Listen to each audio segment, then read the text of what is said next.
A blessed day to all of you, dear brothers and sisters, and also those who are joining us in our worship through this live stream. Once again, I would like to share some points from the first reading that hopefully may help us appreciate the message of Christ through this apostle. Here in the first reading, we find the presentation of Paul regarding this community of Corinthians, Christians of this community that was marked by intrigue, division, proud Christians, and he presents to them one of his favorite theme, and that is the graciousness and gratuitousness of the apostolic vocation, that it is not earned, it is given as a gift. Therefore, freely called to preach the message of salvation, of joy, Paul carries out this mission with the same generosity. He carries out this mission with passion and generosity. The only recompense or reward is this: to preach freely the gospel.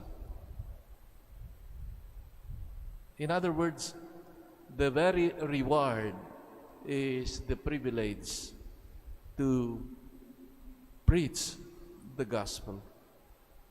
Just as Jesus briefly stated in the Gospel of Matthew, in that part section on missionary discourse, Jesus said, "Freely you have received, freely you give."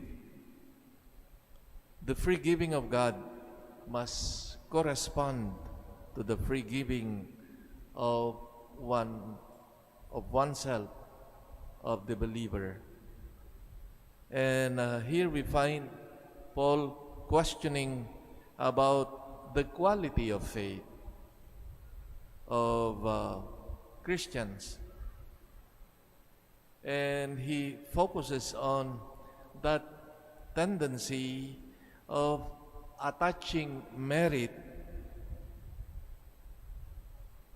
to those supposed to be good things that we do, or putting ourselves on the pedestal because of our faithfulness, pretending that we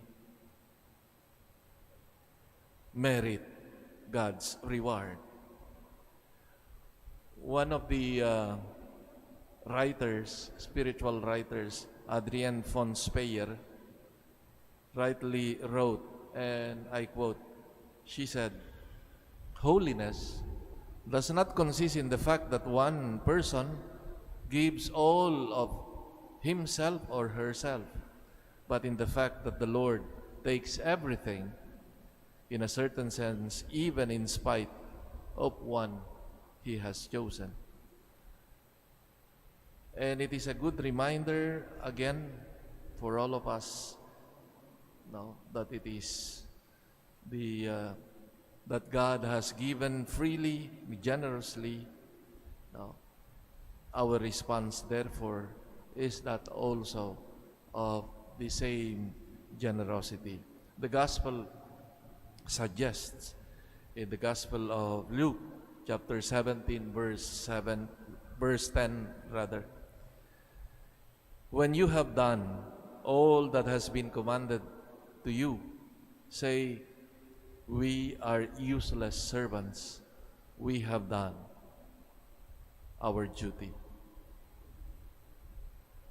May this attitude of openness, generosity be also ours, and move beyond that idea, that attitude of